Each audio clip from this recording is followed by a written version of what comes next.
Assalamualaikum warahmatullahi wabarakatuh. Alhamdulillahi rabbil alamin. Hamdan katsiran tayyiban mubarakan fih. Mubarakan alaihi kama yuhibbu rabbuna wa yarda. Wa ashhadu an la ilaha illallah wahdahu la syarika lah. Wa ashhadu anna Muhammadan abduhu wa rasuluh. Sallallahu alaihi wa ala alihi wa sahbihi wa man tabi'al huda ila yaumil qiyamah. Alhamdulillah, puji syukur kita haturkan kehadirat Allah. Siang ini kembali kita lanjutkan kajian rutin dengan membaca kitab Bulughul Maram. Dan kita masih melanjutkan di pembahasan tentang bab masalah jenazah.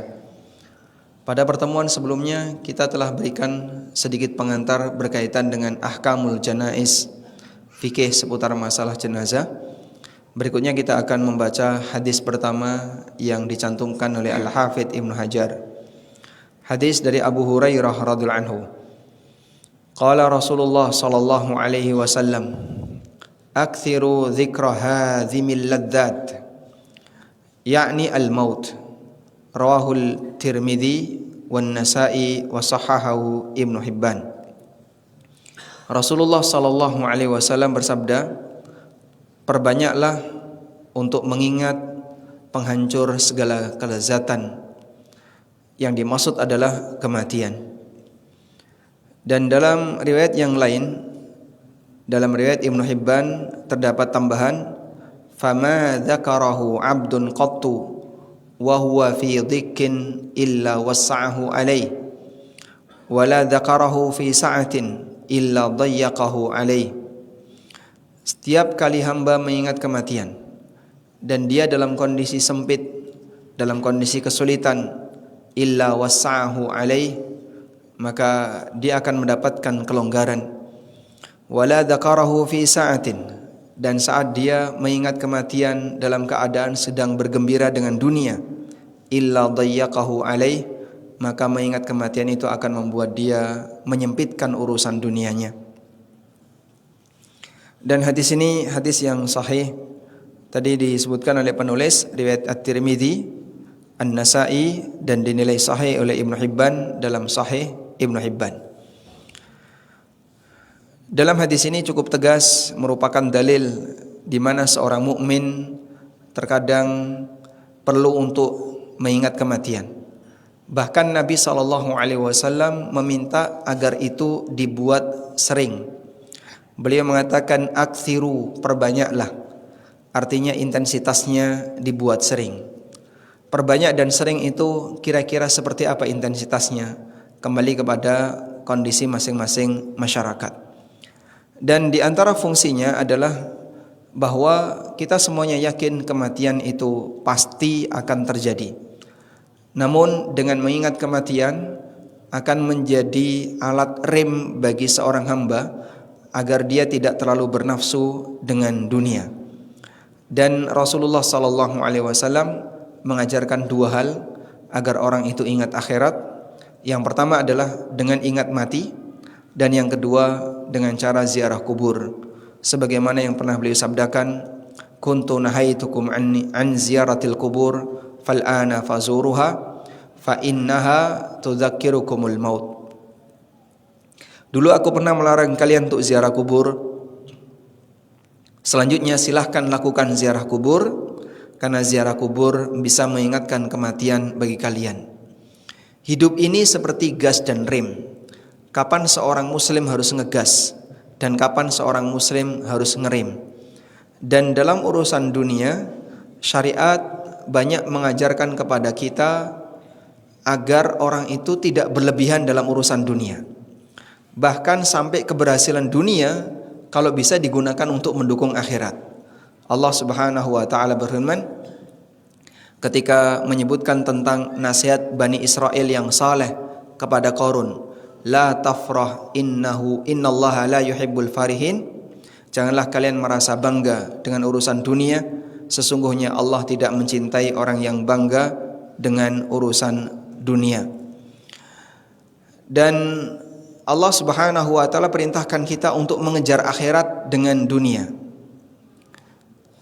Sehingga ketika seorang hamba memiliki keberhasilan dunia, jadikan itu sebagai media agar seseorang bisa mendapatkan kebahagiaan di akhirat.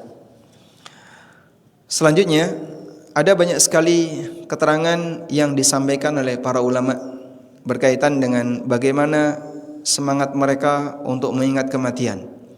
Di antaranya perkataan yang pernah disampaikan oleh Thabit Al-Bunani, salah seorang ulama tabi'in, muridnya Anas bin Malik.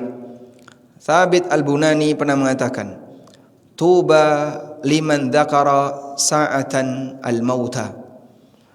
Beruntung bagi mereka yang mau mengingat kematian walaupun sesaat. Wa ma aktsaru 'abdun dzikral mauti wa ma aktsara 'abdun dzikral mauti illa ru'iya dzalika fi amali.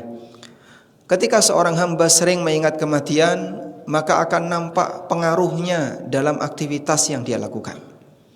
Sehingga saat beribadah dia serius, ketika melakukan ketaatan dia berusaha untuk ikhlas dan berusaha bagaimana agar ketaatan itu berkualitas. Karena ketika dia ingat mati, dia akan selalu dalam posisi barangkali ini adalah puasa terakhirku, barangkali ini adalah salat terakhirku. Ada sebuah riwayat, namun sebagian ulama menilai riwayat ini dhaif. Sebelum Nabi SAW memulai salat, beliau menyampaikan pesan kepada para makmum dengan kalimat sallu salata muwaddi'. Sallu salata muwaddi'. Kerjakanlah salat sebagaimana salatnya muwaddi'. Muwaddi' artinya orang yang berpisah karena sebentar lagi mau mati. Orang yang menyampaikan pesan perpisahan karena sebentar lagi mau mati. Sallu salata muwaddi'. Kerjakanlah salat sebagaimana salatnya orang yang sebentar lagi mau mati. Kira-kira gimana? Karena dia merasa ini adalah salat yang terakhir, mungkin dia akan salat dengan sangat serius. Khusyuknya khusyuk yang optimal. Ikhlasnya ikhlas yang optimal. Karena dia tahu sebentar lagi dia akan mati. Maka hal yang sama ketika seorang hamba meyakini ini adalah ibadah terakhirnya.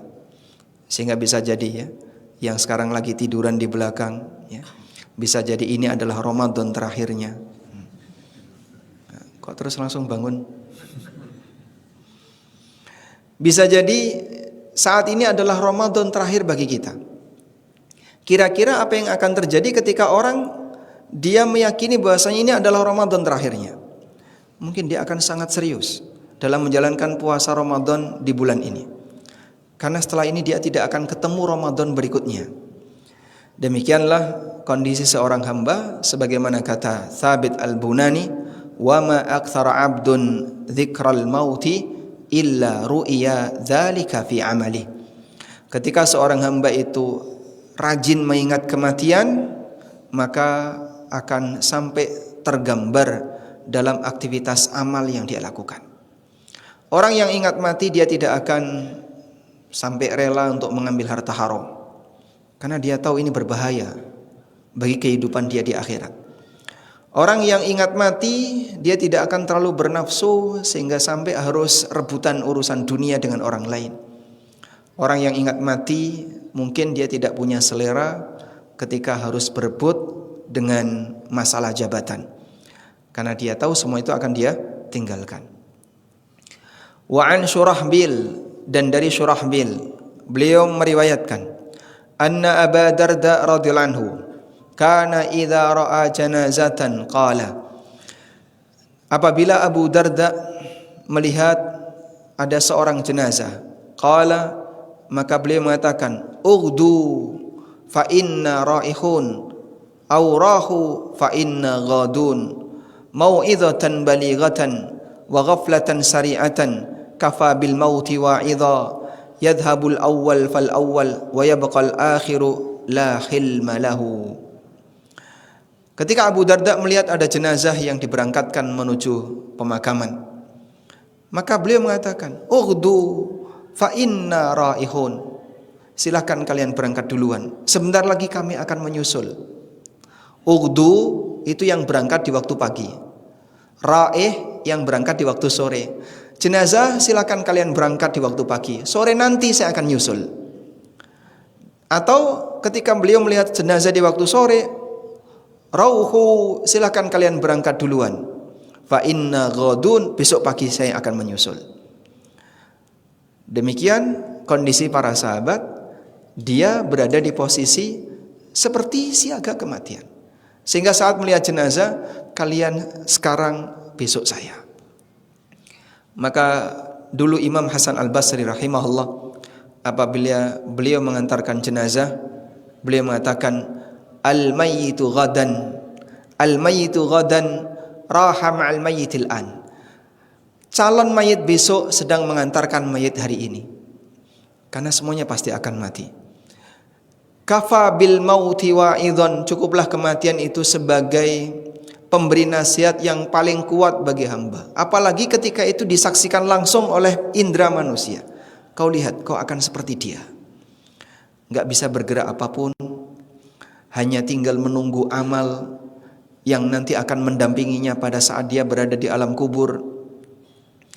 Mau'idhatan balighah, seperti inilah contoh nasihat yang bisa sampai pada hati seorang hamba. Wa ghaflatan sari'ah, dan kelalaian yang sebentar lagi akan meninggalkan kita. Karena ketika orang terlalu sibuk dengan urusan dunia, dia akan dihantui dengan berbagai macam cita-cita yang terlalu berlebihan.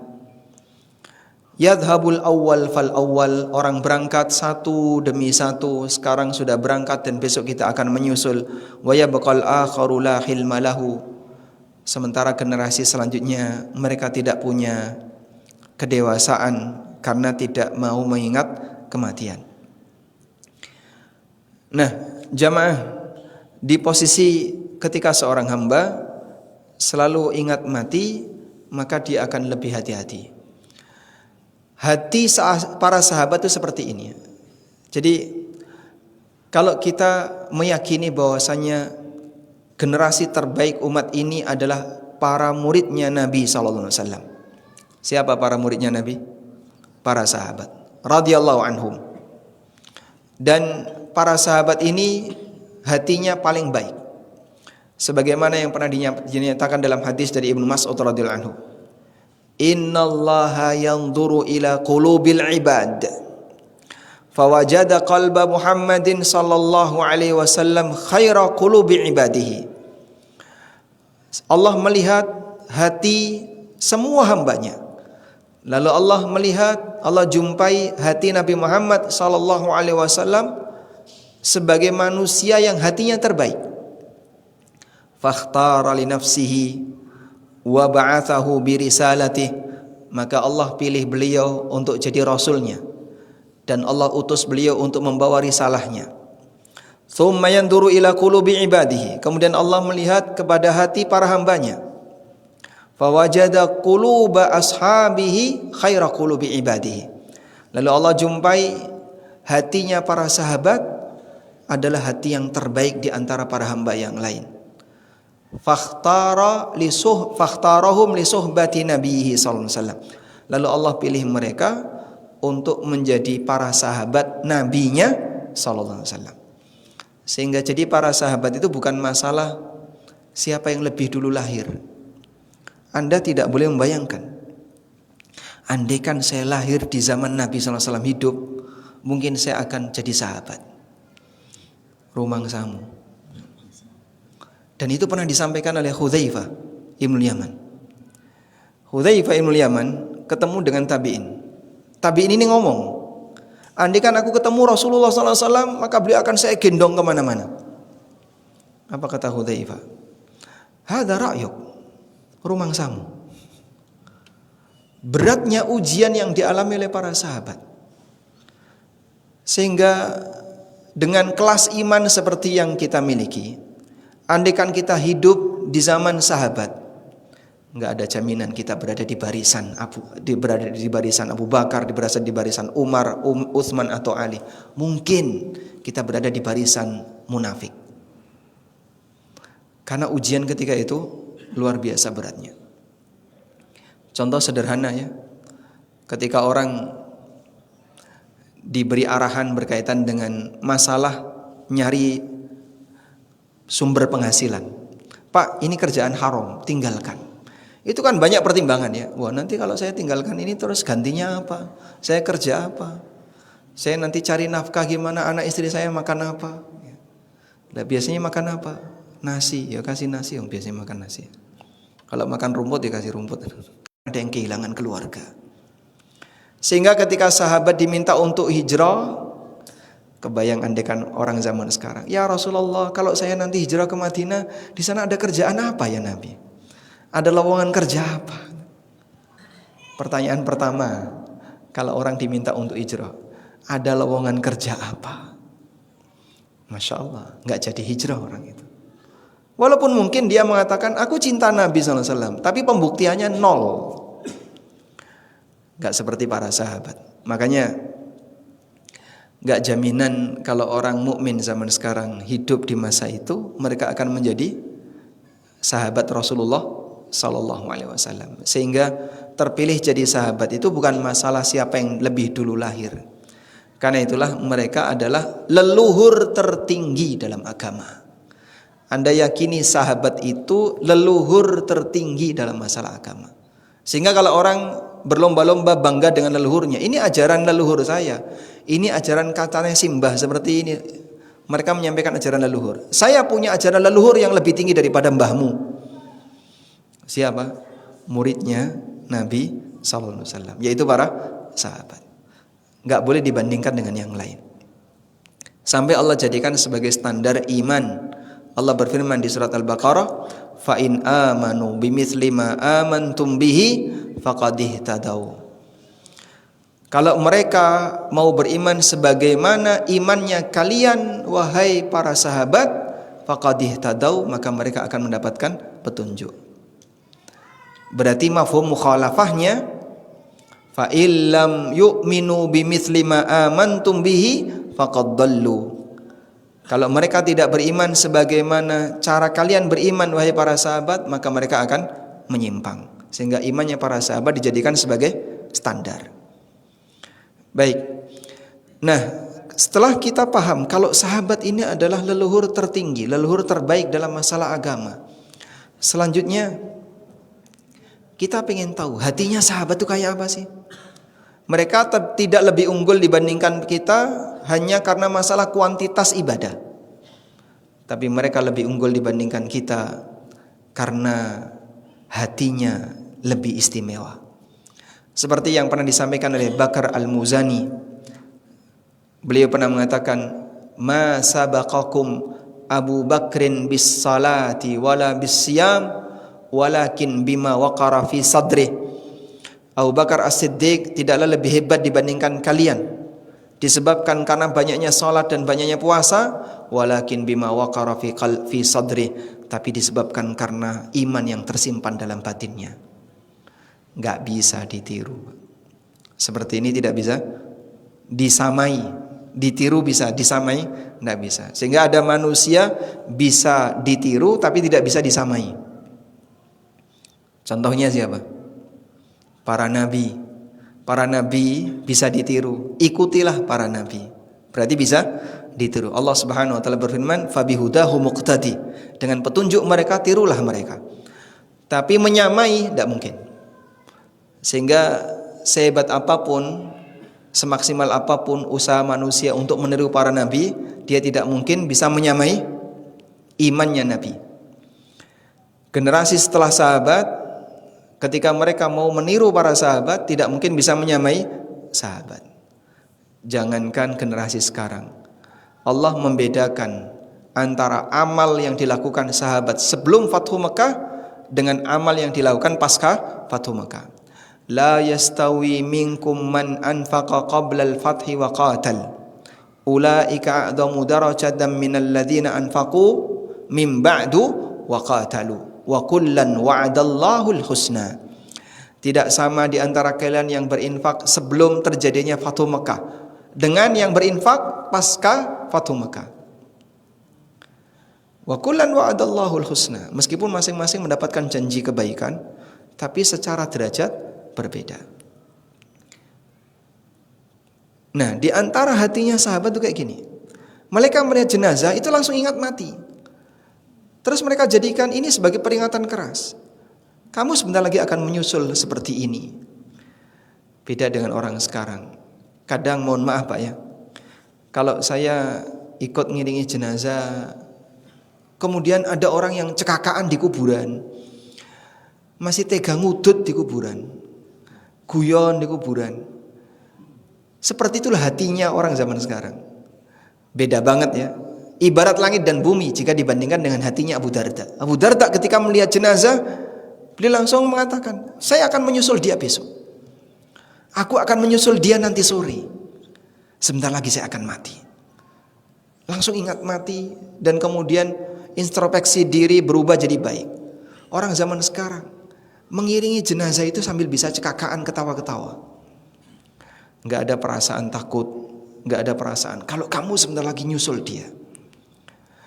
Saya pernah Pak ngiringi jenazah kemudian ikut memakamkan. Nah biasanya yang bertugas menurunkan itu kan pemuda-pemuda daerah setempat. Waktu itu di luar Jogja ya. Saya gak perlu sebut kotanya ya.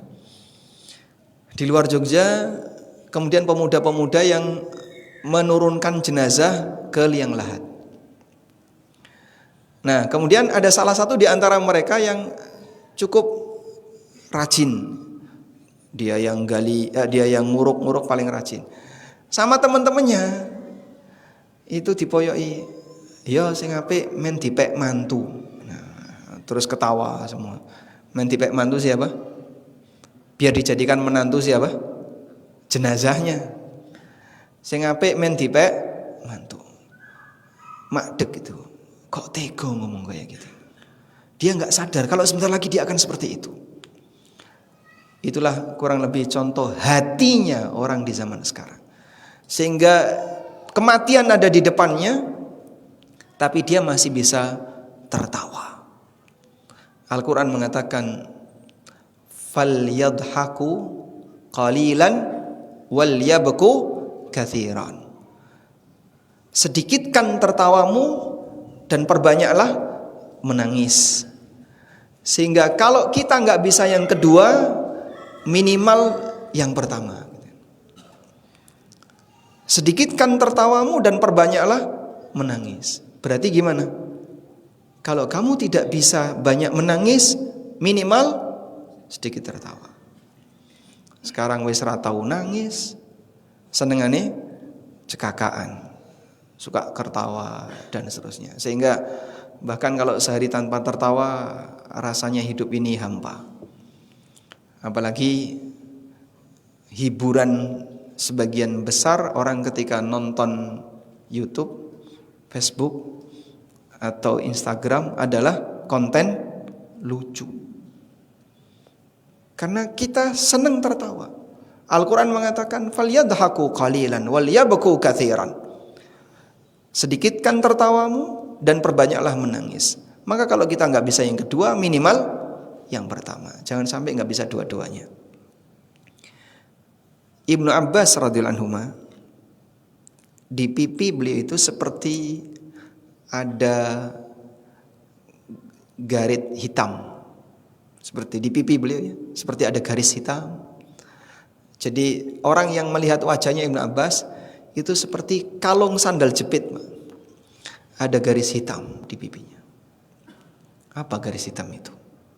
Saking seringnya air netes lewat situ. Itulah tangisan. Itu di pipinya Ibnu Abbas. Dan beberapa sahabat punya tanda di mukanya itu rajin nangis. Bukan berarti mereka adalah orang yang kurang pergaulan. Bukan berarti mereka adalah orang yang terbatas interaksi. Mereka para dai-dai hebat. Tapi malamnya seperti rahib yang isinya penuh dengan tangisan. Kita jauh seperti itu. Nah, dalam situasi seperti ini, sayangnya masih banyak orang yang terkadang membenci sahabat, sampai menyebut Abu Bakar di neraka, menyebut Umar di neraka, Ibnu Abbas kafir, Utsman kafir, dan seterusnya. Coba bayangin, kamu dibandingkan mereka seperti apa? Ibarat langit dan bumi, bahkan lebih jauh lagi. Cuman terkadang lisan orang sekarang menghina manusia yang mulia. Baik, karena itu Bapak Ibu yang dimuliakan Allah, semoga hadis ini menjadi pengingat bagi kita. Nabi SAW perintahkan kepada kita, aktsiru, perbanyaklah. Artinya dibuat sering. Nah, kira-kira kalau kita evaluasi diri kita, sesering apa yang sudah kita lakukan untuk mengingat mati? Masih jarang, Pak. Bahkan mohon maaf, kadang di tempat orang yang seharusnya dia bisa ingat mati, tapi dia malah ingat dunia. Kapan orang itu banyak ziarah kubur? Ketika mau tes CPNS. Terus dia ziarah kubur. Ziarah kubur tapi yang diingat-ingat apa? Lulus tes CPNS. Berarti saat ziarah kubur yang diingat dunia. Padahal tujuan ziarah kubur kan seharusnya ingat akhirat. Ini ziarah kubur salah fungsi. Ada juga ramai ziarah kubur pas lagi musim pemilu. Kalau pilkada, musim pilkada yang ziarah kubur banyak, terutama para calon-calon itu. Mereka ziarah kubur apa? Biar nanti bisa menang pilkada. Ini ziarah kubur salah fungsi. Dia datang bukan ingat akhirat, tapi dia datang untuk ingat dunia. Wallahu ta'ala alam. Baik, mungkin itu yang bisa kita sampaikan. Semoga apa yang kita bahas ini bermanfaat, dan semoga Allah jadikan hati kita sebagai hati yang lunak, hati yang bisa lebih dekat untuk ingat Allah dengan berbagai macam cara yang bisa kita lakukan. Salah satunya adalah dengan ingat bahwa sesaat lagi kita akan meninggalkan dunia ini untuk selamanya. Wassallallahu ala nabiyyina Muhammadin wa ala alihi wa sahbihi wasallam. Ada yang ingin disampaikan, Pak? Tafadhal. Waalaikumsalam warahmatullahi.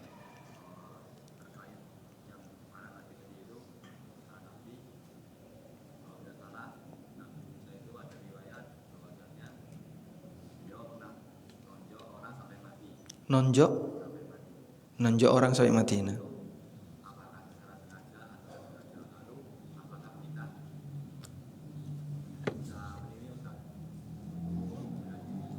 Ya, meniru, nonjok sampai mati.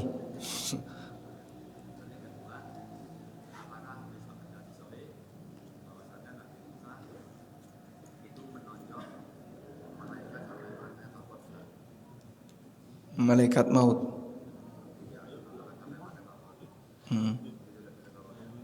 Baik. Pertanyaan yang pertama, apakah betul bahwasanya Nabi Musa pernah menonjok orang sampai mati? Ini disebutkan di surat Al-Qasas ayat 15. Musa ini dirawat di mana, Pak? Di istana Firaun.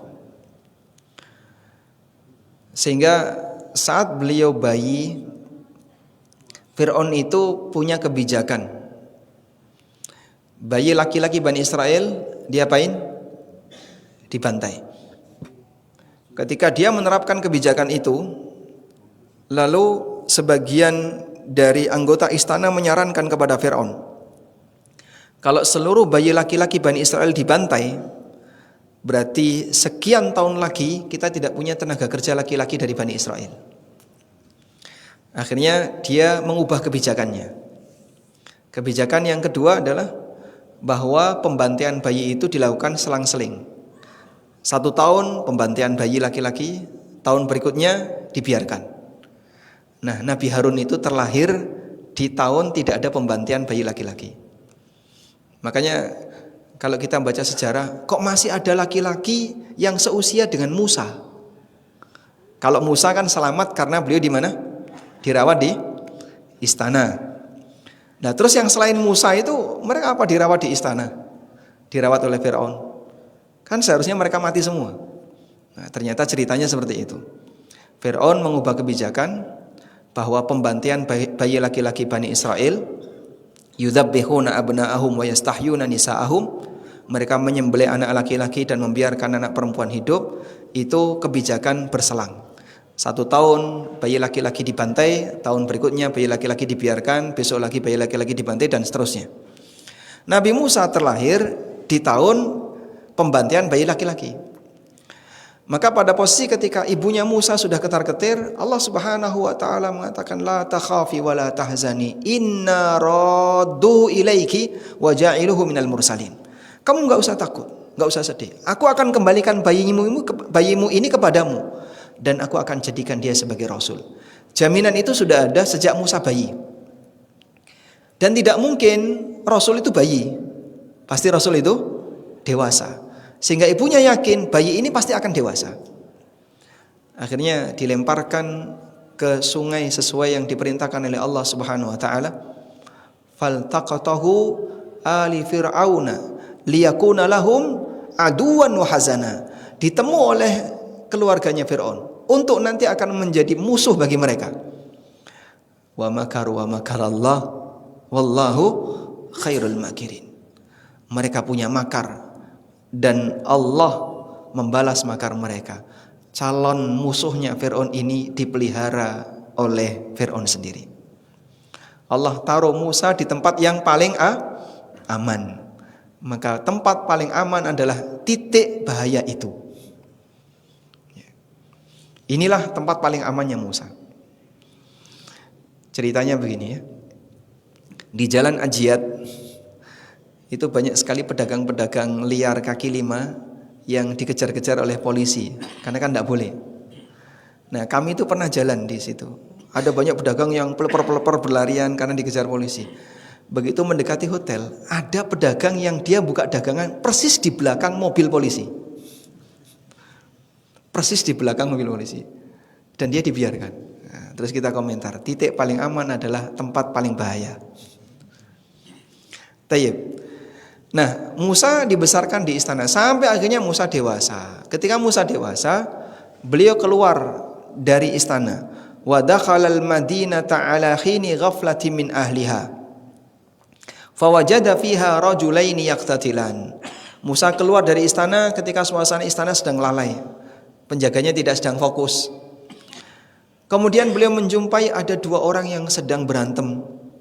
Hadza min syi'atihi wa hadza min aduwihi. Yang satu dari Bani Israel, satu golongan dengan Musa, dan yang satu dari musuhnya Bani Israel, yaitu orang Mesir. Fastaghathahu alladhi min syi'atihi 'ala alladhi min aduwihi. Maka Bani Israel itu minta tolong kepada Musa untuk membantu dia mengalahkan orang Mesir tadi. Fawakazahu Musa faqadha alaih. Langsung dipukul oleh Musa, mati. Sekali pukul mati. Ada yang menyebutkan wakaza, ini meskipun tafsir yang berlebihan ya. Ada yang menafsirkan fawakazahu Musa, di situ kan kalimatnya wakaza. Makna wakaza adalah dorbatun bisalasati asabi, pukulan dengan 3 jari. Gimana pukulan dengan 3 jari? Fawakazahu Musa faqadha alaih. Dia dipukul oleh Musa dengan 3 jari dan langsung mati. Tapi bagi saya ini tafsir yang berlebihan ya. Intinya pokoknya Musa memukul orang Mesir itu mati. Begitu orang ini mati, Musa langsung sadar. Qala hadza min amali syaitan. Ini perbuatan setan. Kok saya membunuh orang tanpa alasan yang benar? Akhirnya beliau mohon ampun kepada Allah. Sehingga di ayat lanjutannya Musa berdoa, qala rabbi inni dzalamtu nafsi faghfirli faghfaralah. Ya Allah, ampunilah, sesungguhnya aku telah mendolimi diriku sendiri, maka ampunilah aku, faghfaralah, kemudian Allah mengampuni beliau. Lalu setelah Musa memukul orang Mesir ini, akhirnya istana merasa bahwasanya ada pelanggaran yang dilakukan oleh Musa, dan itu pelanggaran besar, berat. Bani Israel membunuh orang Mesir. Sampai istana kemudian rapat, Musa melarikan diri ke daerah Madian. Dan kemudian beliau mendapatkan wahyu dari Allah Subhanahu wa taala sepulang beliau dari Madian. Baik. Dan artinya cerita ini benar disebutkan dalam Al-Qur'an. Selanjutnya, betulkah bahwasanya Musa alaihissalam pernah memukul malaikat? Ini pernah disebutkan oleh Nabi SAW dalam hadis sahih. Ketika malakul maut datang menemui Musa alaihissalam. Coba kita bacakan hadisnya. Disebutkan dalam hadis yang sahih riwayat Bukhari Muslim.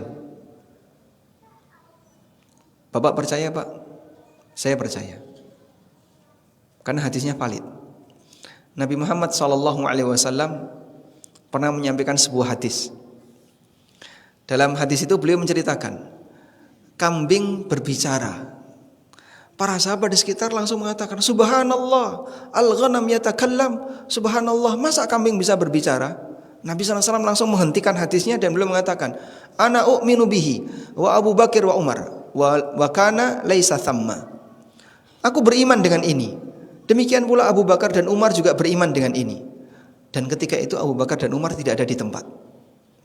Tapi Nabi SAW meyakinkan, andaikan di sini ada Abu Bakar dan ada Umar, pasti beliau akan mengimaninya. Rasulullah SAW bersabda, Ursila malakul maut ila Musa alaihissalam. Malakul maut mendatangi Musa, diutus untuk mendatangi Musa. Falamma ja'ahu saqqahu faqafa ainahu. Begitu malakul maut datang kepada Musa, langsung ditempeleng sama Musa sampai matanya copot. Faraja'a ila rabbih. Kemudian malakul maut kembali kepada Allah. Faqala, lalu beliau mengatakan, Arsaltani ila abdin la yuridul maut. Ya Allah, Engkau mengutusku untuk menemui hamba yang belum punya keinginan untuk mati. Faraddallahu ilaihi aina. Lalu Allah kembalikan matanya. Qala, kemudian Allah berfirman, Irji ilai. Sekarang kembali temui Musa. Faqul lahu. Lalu sampaikan kepadanya, Yada'u yadahu ala matni thawrin. Falahu bikulli ma ghattat yaduhu bikulli sya'ratin sanatun. Minta kepada Musa untuk meletakkan tangannya di kulit sapi. Letakkan tanganmu di kulit sapi. Dah? Setiap bulu yang tertutupi dengan tanganmu, setiap satu helai bulu yang tertutupi dengan tanganmu, gantikan itu sebagai usia tambahan untuk Musa, 1 bulu 1 tahun. Berapa bulu itu, Pak? Ya, Bapak coba uji coba ya. Nanti kalau ketemu sapi, tempelkan tangan kita di sapi, hitung luasnya berapa, hitung jumlah bulunya, kurang gawean. 1 bulu nanti akan dijadikan sebagai tambahan usia 1 tahun. Qala, kemudian Musa mengatakan, Rabbi thumma mah. Ya Allah, kemudian setelah itu ngapain? Qala al-maut, kemudian setelah itu kau akan mati. Qala, kemudian Musa mengatakan, fal'an, kalau begitu sekarang saja. Fasa'alallaha azza wa jalla ayyudniyahu minal ardil muqaddasah ramyatan bihajarin. Kalau begitu sekarang saja aku siap mati. Kemudian Musa meminta kepada Allah agar beliau didekatkan dengan Baitul Maqdis sejauh lemparan batu. Orang Jawa menyebutnya sakplin tengan. Nah, bahasa sakplin tengan itu disebutkan dalam hadis riwayat Bukhari Muslim. Musa minta agar beliau diwafatkan di tempat yang dekat dengan Baitul Maqdis sejauh sakplin tengan. Akhirnya sakplin tengan itu bahasa Indonesianya apa ya? 1 lemparan ketapel. Dawa ya. Bahasa Jawa lebih pendek ya, sakplin tengan. Akhirnya Allah Subhanahu wa taala wafatkan beliau di dekat Baitul Maqdis. Kata Nabi SAW, "Falau kuntu thamma la uritukum qabrahu ila janibit tariqi tahtal kathibil ahmar." Andaikan aku di sana, akan aku tunjukkan kepada kalian di mana tepatnya kuburan Nabi Musa. Baik. Nah, kemudian ulama berbeda pendapat. Semuanya percaya, Ahlussunnah percaya hadis ini sahih, peristiwa ini valid. Tapi mereka berbeda pendapat tentang latar belakang. Kok bisa Musa itu menempeleng malakul maut? Ada 2 pendekatan yang disampaikan oleh para ulama yang pernah saya baca. Yang pertama, Musa tidak tahu kalau itu malaikat.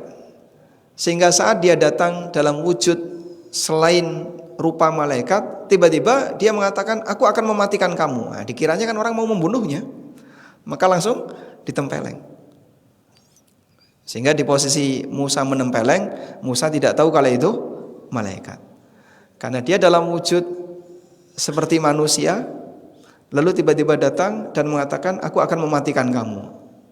Coba Anda tiba-tiba ada orang datang, akan aku matikan kamu. Berarti pemahaman kita apa? Kamu malakul maut ya? Apa kira-kira yang bisa kita simpulkan? Kamu mau membunuhku? Kita akan siaga untuk melawan. Karena ada orang yang mau membunuhnya. Dia datang kemudian menyampaikan kepada Musa, akan aku matikan kamu. Dikiranya orang mau membunuh beliau. Akhirnya ditempeleng. Ini pendekatan yang pertama. Pendekatan yang kedua, kenapa Musa menempeleng malakul maut? Untuk pendekatan yang kedua ini, ulama mengatakan Musa tahu kalau itu malakul maut. Namun Musa memahami bahwa para nabi itu tidak boleh dicabut nyawanya kecuali ditawari terlebih dahulu.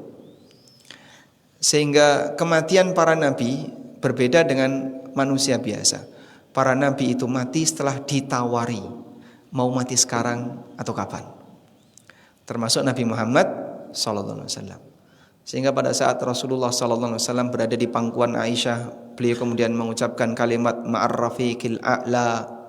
Aisyah mengatakan, minha alimtu annahu yukhayyar. Dari itu saya tahu bahwa Nabi SAW sedang diberi pilihan. Sebab para nabi itu tidaklah mati kecuali dia diberi pilihan oleh Allah, mau mati sekarang atau kapan. Nah, ujuk-ujuk malaikat maut, tiba-tiba malaikat maut datang mau mematikan tanpa memberi pilihan. Maka beliau ditempeleng sama Musa. Tapi dari semua kejadian ini ada satu hal yang bisa kita simpulkan, betapa kuatnya tangan Musa. Sehingga pada saat tutup sumur yang itu untuk buka tutup harus butuh beberapa orang, Musa bisa melakukannya sendirian. Dalam peristiwa ketika beliau membantu 2 orang wanita yang menggembalakan kambingnya. Betapa kuatnya tangannya Musa alaihissalam. Wallahu alam, demikian. Semoga apa yang kita bahas ini bermanfaat. Wassallallahu ala nabiyyina Muhammadin wa ala alihi wa sahbihi wasallam. Wa akhiru da'wana alhamdulillahi rabbil alamin. Wassalamualaikum warahmatullahi wabarakatuh.